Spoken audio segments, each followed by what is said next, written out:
जय श्री महाकाल। आप सभी का स्वागत है हमारे YouTube चैनल में। तो चैनल को फटाफट से सब्सक्राइब करिए। तो आज हम ब्रह्म राक्षस की साधना के लिए बताने के लिए आए हैं कि किस प्रकार से करनी है और किस प्रकार से इनकी प्रक्रिया करनी है। वो सब बातें हैं जो बताने के लिए आए हैं। तो जो लोग सब्सक्राइब नहीं किया तो पहले पहले आप सब्सक्राइब करिए और लाइक कर दीजिए। फटाफट से कॉमेंट में जय श्री महाकाल लिखिए। तो आज हम आप सभी के लिए ब्रह्म राक्षस की साधना लेकर आए हैं। तो ब्रह्म राक्षस साधना किस प्रकार से करनी है वो मैं बता देता हूँ। पहले तो मैं इनके लाभ में बता देता हूँ। तो लाभ किस प्रकार से हैं। सबसे पहले मैं ब्रह्म राक्षस के बारे में मैं बता देता हूँ। ब्रह्म राक्षस ऐसे व्यक्ति जो ब्राह्मण कुल से उत्पन्न होता है, ब्रह्म कुल में उत्पन्न हुआ व्यक्ति होता है। जब वो अपने कर्मों के हिसाब से किसी योनि को प्राप्त करता है। योनि क्या होती है? योनि जिस प्रकार से मनुष्य योनि है, जानवरों की योनि है, कहने का अर्थ है पशुओं की योनि है, देव योनि है, पितृ योनि है, उसी प्रकार से ये इतर योनि है। जो व्यक्ति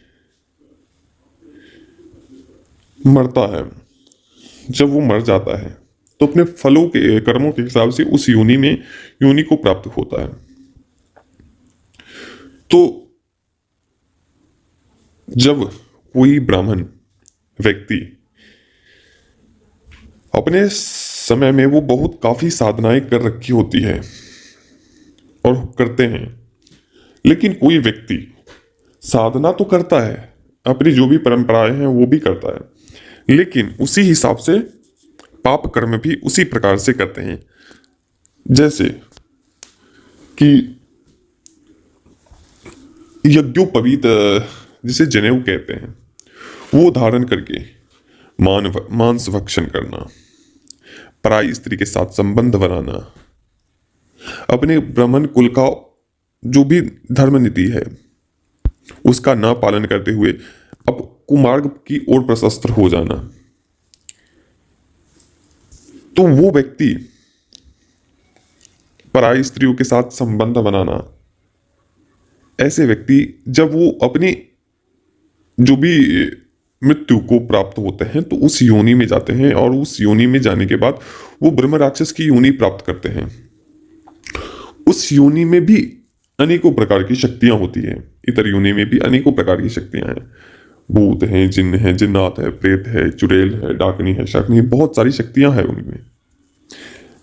लेकिन कर्मों के हिसाब से सभी का फल निर्धारित होता है। तो जब ऐसे व्यक्ति जाते हैं तो वो ब्रह्म राक्षस की योनि प्राप्त कर लेते हैं। और जब वो ब्रह्म राक्षस किसी व्यक्ति को सिद्ध हो जाते हैं, तांत्रिक अपने मंत्रों के द्वारा उन्हें खींचते हैं, उन्हें विवश करते हैं अपनी बातों को मनवाने के लिए, तो वो सिद्ध हो जाते हैं। जब वो सिद्ध हो जाते हैं तो वो व्यक्ति एक सिद्ध पुरुष हो जाता है।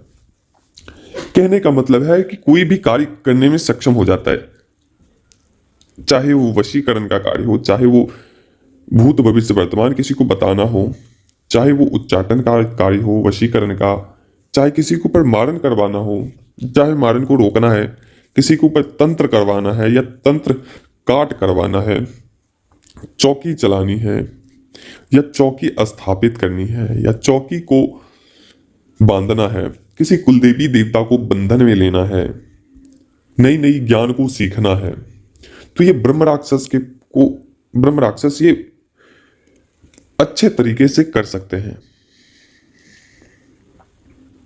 जिस प्रकार एक कर्ण पिशाचिनी को सिद्ध करने के बाद उनके अधीन में कितने ही ब्रह्म राक्षस आ जाते हैं और होते भी हैं, और वो कितने ही ब्रह्म राक्षस को अपने अंदर समा लेते हैं। तो उसी प्रकार से ये ब्रह्म राक्षस है, इनके अंदर कितनी ही भूत प्रेत चुड़ैल जिन जिन्नात आदि इनमें होते हैं, इनकी सेना में। जिस प्रकार से आप एक बोरी में कितने ही अनाज होते हैं, उसी प्रकार से उनके अंदर, एक ब्रह्म राक्षस के अंदर कितने ही शक्तियां होती है। ये देखा जाता है कि जब वो मृत्यु को प्राप्त कर लेते हैं तो उस अवस्था में भी, उस योनि में भी वह साधना में लीन होते हैं। जो अच्छे कर्म के होते हैं ना, जो अच्छे होते हैं, जो अपने समय में मुख्यतः एक किसी गलतीवश उन्हें उस योनि में, योनि को प्राप्त हुए हैं, उनकी कुछ गलतियां हैं जो नहीं करनी थी, वो गलती करके और उस योनि को प्राप्त किए हैं।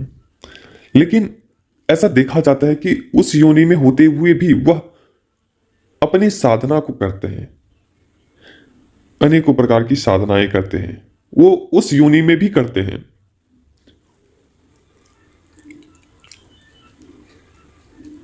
क्योंकि जब उनके साथ वार्ताएं होती है, जब एक बार मैंने उन्हें आवाहन किया था किसी व्यक्ति के शरीर पर, तो उन्होंने बोला, क्योंकि उनके पूर्वजों ने उन्हें सिद्ध किया था और वो उनके बच्चे और उसके बच्चे, उसके बच्चे के ऊपर ट्रांसफर होते चले गए, पुश्त दर पुश्त चलते चले गए। लेकिन जब उनका, वो व्यक्ति जिसके ऊपर बुलाया था मैंने, उनका वो सही से पालन नहीं करते थे और आते भी थे, जिनके शरीर पर आते थे तो वो उनके ऊपर मतलब कि जो सम्मान होता है उनको सम्मान नहीं करते थे। उस कारणवश वो अपने साधना में लीन हो गए।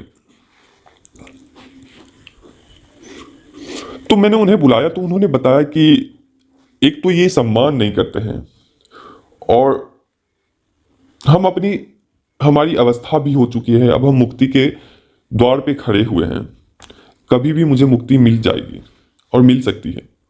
लेकिन हम अपनी साधना को करते हैं, हम अपनी साधनाएं में लीन रहते हैं, मुझे समय नहीं मिलता है कि मैं आऊं।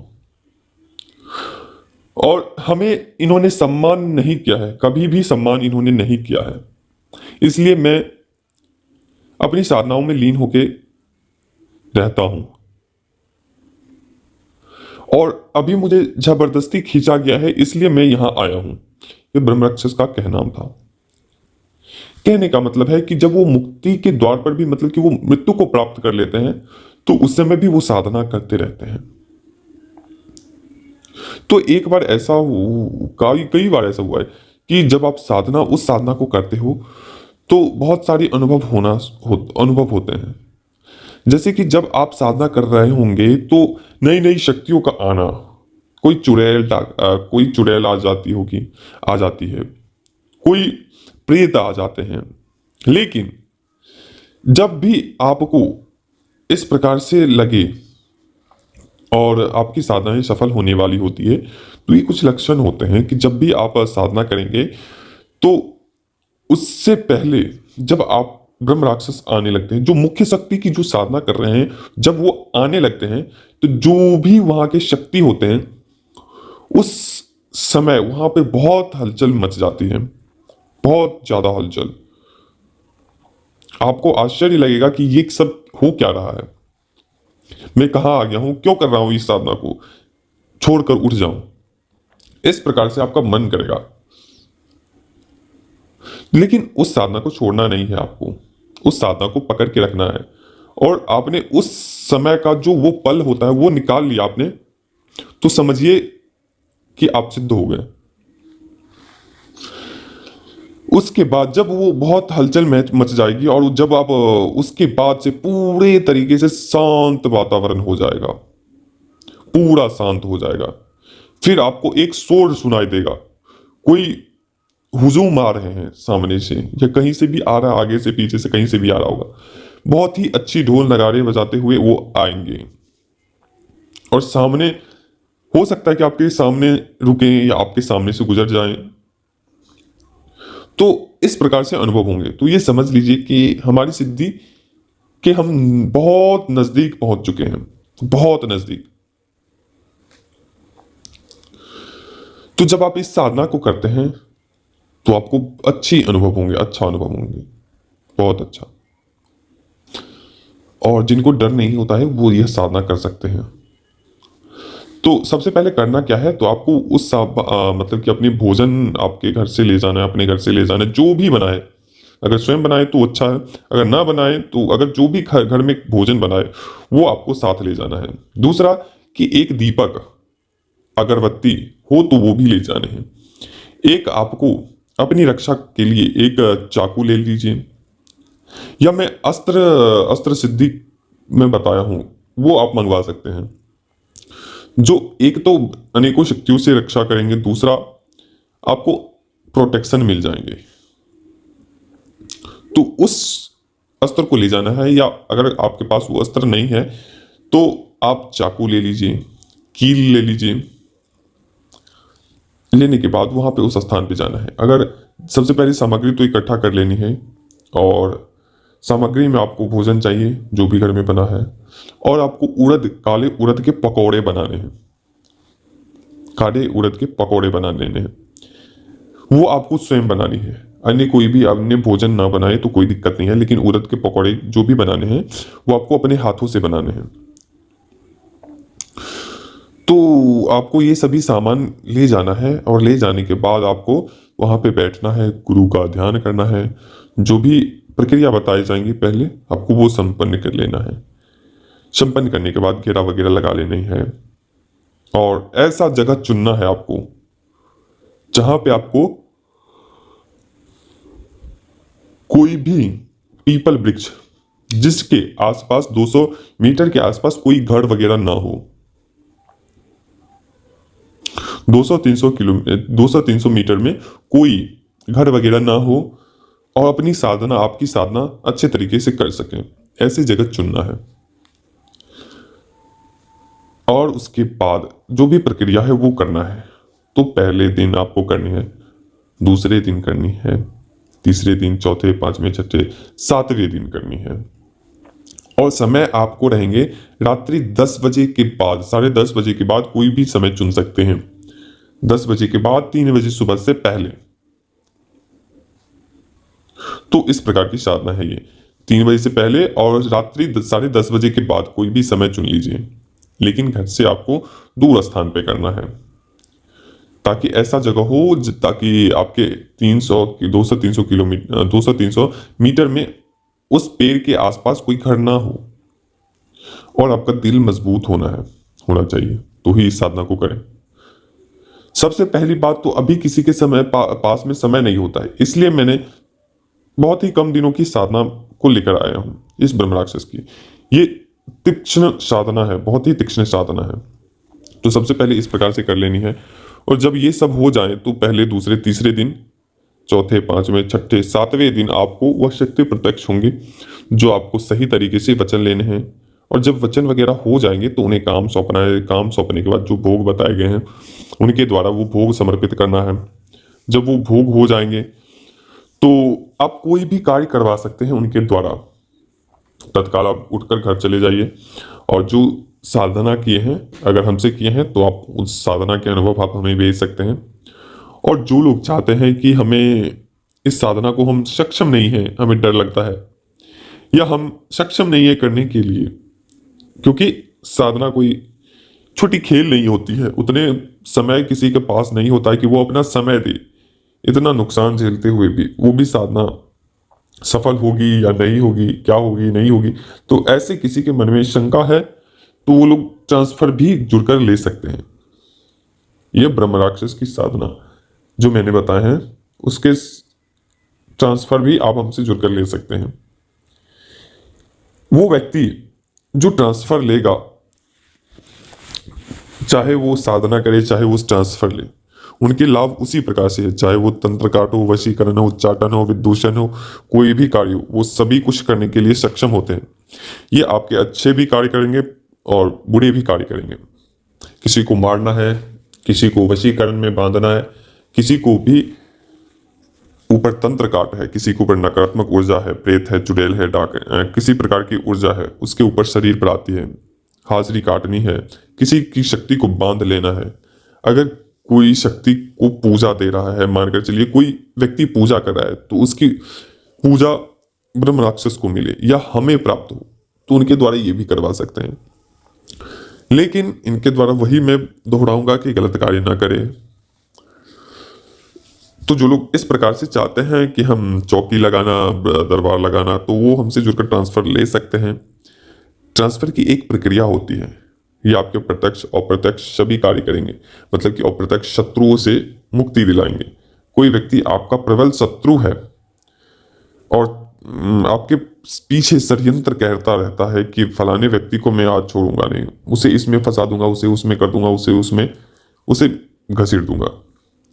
तो ये जिसके पास सिद्ध होगा, उस व्यक्ति के विरुद्ध कोई कुछ षड्यंत्र करता है, तो वो व्यक्ति स्वयं परेशान हो जाता है कि मेरे साथ ये क्या हो रहा है, क्योंकि उसके पास ब्रह्म राक्षस होता है, ब्रह्म राक्षस सिद्ध किए रहता है।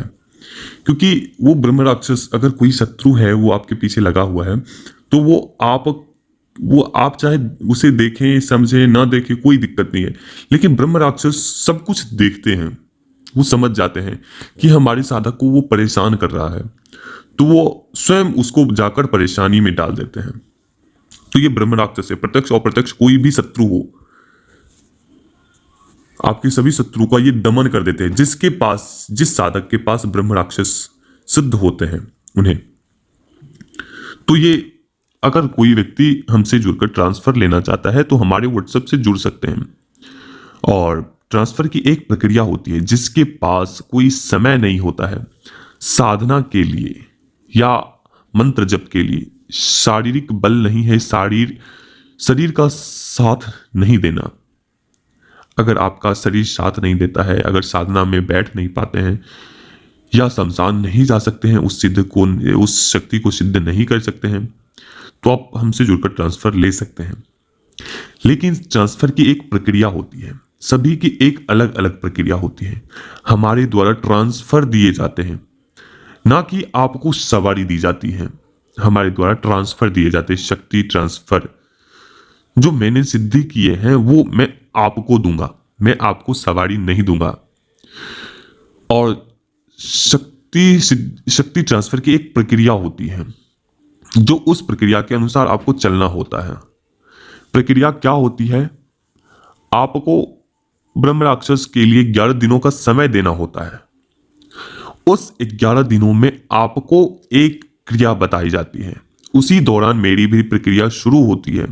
उसी दौरान आपको एक प्रक्रिया करनी होती है जो 7 दिनों की होती है। और हमारी प्रक्रिया 11 दिनों की होती है टोटल। तो 11वें दिन हमारे द्वारा कुछ वस्तुएं दी जाएंगी। उस वस्तु के ऊपर आपको वापस से एक क्रिया करनी होती है। जो व्यक्ति ट्रांसफर लेना चाहते हैं, इस प्रकार से आप समझ सकते हैं, जो लोग ट्रांसफर लेना चाहते हैं, 11 दिनों की हमारी प्रक्रिया होती है। उससे पहले एक आपको क्रिया दी जाती है ताकि आपको किसी भी स्थिति से निपट सके। उसके लिए आपको 3 दिनों की एक क्रिया होती है या 7 दिनों की एक क्रिया करनी होती है। उसके बाद हमारी 11 दिनों की प्रक्रिया होती है। 11 दिनों के बाद आपको कुछ सामग्री हमारे द्वारा भेजे जाते हैं। जब आपको वह सामग्री मिलते हैं तो उसके ऊपर आपको एक क्रिया करनी होती है। जब आपको वह सामग्री मिलते हैं तो क्रिया में आपको कुछ सामग्री होते हैं, बाकी सभी सामग्री हमारे द्वारा भेज दिए जाते हैं। जो कुछ भोग की वस्तुएं होती है, जैसे मिठाई इत्र वगैरह होते हैं, वो सब आपको वहां से पंसारी की दुकान से आपको प्राप्त हो जाएंगे, जो सुलभता से प्राप्त हो जाएंगे। ऐसा नहीं है कि वो चाहिए, ये चाहिए, इसकी जड़ चाहिए, पाताल की वस्त्र चाहिए, पाताल की मिट्टी चाहिए, ये सब नहीं लगेंगे। आपको सामान्य सी वस्तुएं लगेंगे और वो सब इकट्ठा करके आपको वो प्रक्रिया करनी है। और जितने दिन भी आपकी प्रक्रिया होगी, सभी अनुभव हमें शेयर करना है, बताना है। और जब आपकी प्रक्रिया संपन्न हो जाए तो आप अपनी प्रक्रिया हमें बतानी है कि हमारी जो भी आपने ट्रांसफर दिए हैं वो हमारा सक्सेसफुल हो गया है। अब आगे की अनुसार आप बताइए क्या करना है, क्या कुछ। तो हमारे द्वारा जैसे बताए जाएंगे उस प्रकार से आपको चलना है। तो ऐसे लोग, जो व्यक्ति सामाजिक कार्य से जुड़ा है और जो व्यक्ति सदैव जनहित के लिए अपनी शक्तियों का प्रयोग करेगा, वो व्यक्ति जुड़ सकते हैं। और जो व्यक्ति सक्षम नहीं है, जिनके पास, क्योंकि ट्रांसफर के लिए सभी लोग सक्षम नहीं होते हैं, तो आप मेहनत करिए, साधना करिए। अगर कोई व्यक्ति साधना से जुड़ेगा तो उनको अनुभव भी प्राप्त होंगे। क्योंकि जब आप कोई भी शक्ति को जड़ से प्राप्त नहीं करते हो। जैसे कि आपने कोई भी साधना करा है या कोई व्यक्ति ट्रांसफर लेता